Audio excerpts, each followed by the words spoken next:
Well, I am off to the gym this morning. Now, not ordinarily would you see me dressed the way I am for a recording like this that I think is going to last a long time. But here I am to talk about, don't worry, I'm not going to stand up, to talk about habits. We spend a lot of time talking about living in the here and now and not living too far into the future. But that doesn't mean we shouldn't have aspirations, goals, and good habits. Now, I'm not going to talk to you about my bad habits right now, but I have some, and I'm trying to do away with those.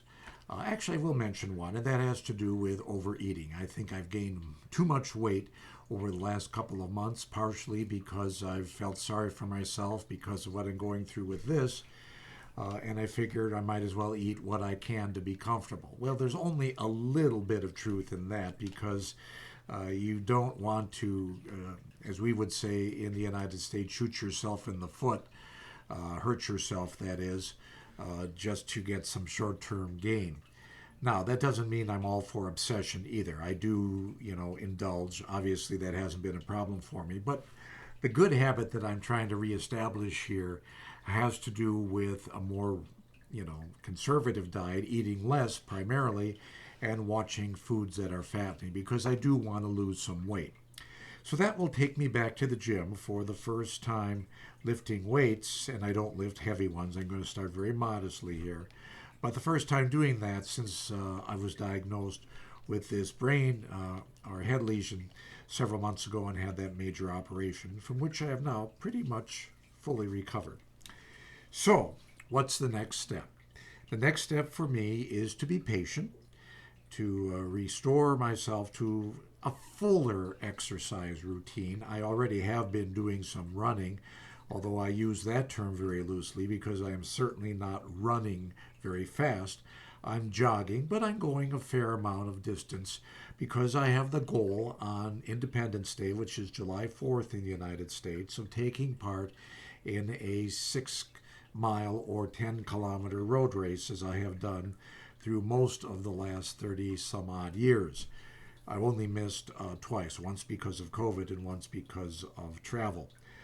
But that's since 1984. So I've got quite a pretty good record there. And I'm going to the gym this morning to restore, to start doing a little bit of resistance exercise to try to refine my body a little bit and lose some fat at the same time. So, is this a lot of fun?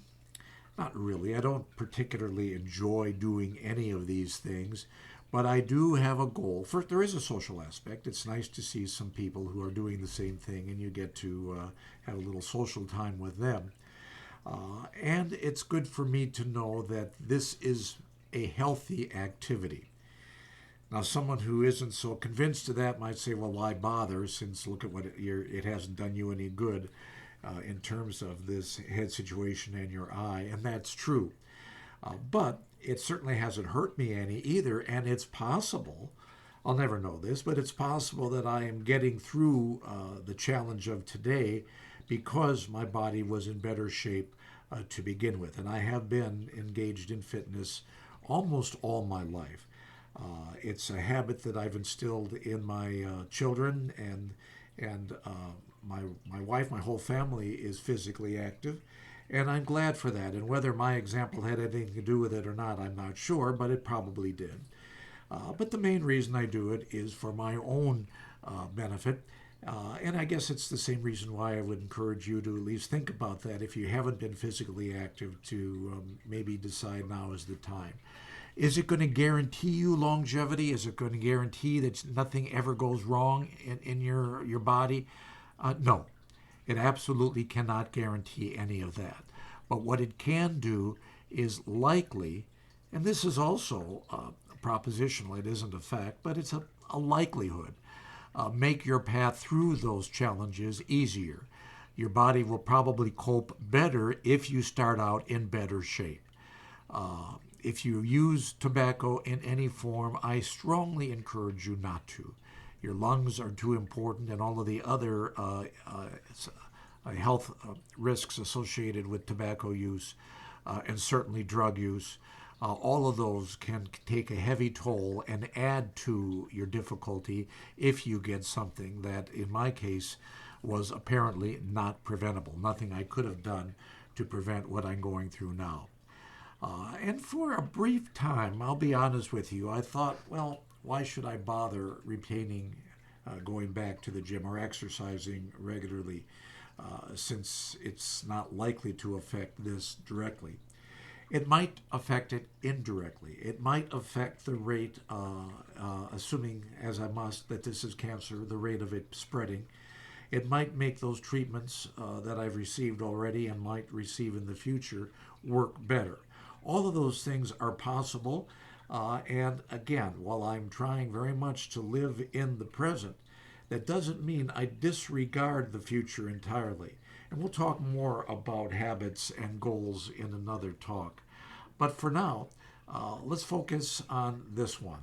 Here I am dressed as I am to go to the gym. You don't have to do that. You can just take a long walk today. Clears your head, which has a great psychological benefit, helps you to enjoy the world outside, and also gives you some physical advantage that is worth keeping in mind regardless of your health or your age.